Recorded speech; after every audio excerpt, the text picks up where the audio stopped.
Life as We Know It with Tom Walton. Several years ago, when Frank Horton was the president of the University of Toledo, he was chatting with a small group of people, including me, about the desire of many UT students for more parking lots and parking spaces on campus. University of Toledo, after all, has thousands of students who drive to campus every day for their classes. So perhaps a case could be made, then and now, for more places to park their cars. President Horton was having none of it. UT doesn't have a parking problem, he said to us. UT, he insisted, has a walking problem. His point was that parking spaces were abundantly available, but not necessarily close to class. Most UT students who commute know the drill. They're running a little late, and they drive around in circles, hoping a parking spot will open up so they can get to class on time. President Horton's implied message was simple and straightforward. Come to campus a little earlier. Find a spot and walk. It's not possible or practical to offer every student a parking spot at the front door of a classroom building.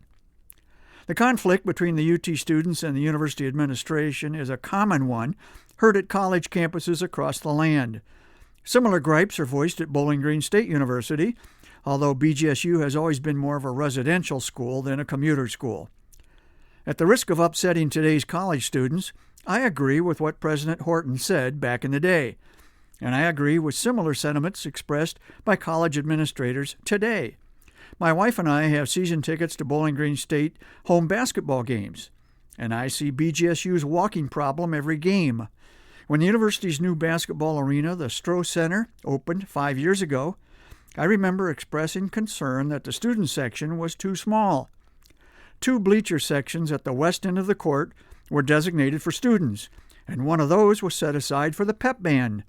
That didn't leave many bleacher seats for the rest of the student body, and Bowling Green had roughly 18,000 students at the time.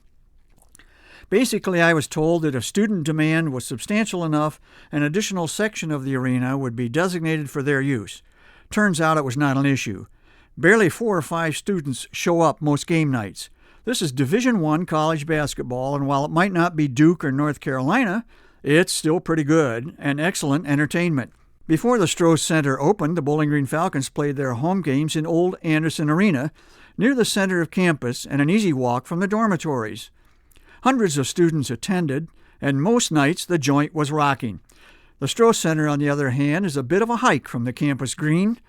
Therein, I'm afraid, lies the problem. University sports marketing staffers have even tried bribery, offering a $50 prize if a student whose name is called during a timeout is actually at the game. The prize is rolled over if unclaimed. It's almost always unclaimed.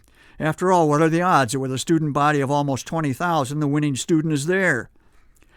The intimacy that made Anderson Arena such a tough place for visiting teams to play has not yet been recreated at the Stroh Center. It's possible it never will, unless a brisk walk becomes an accepted mode of transportation. Life as We Know It is written and hosted by Tom Walton and is a production of WGTE Public Media.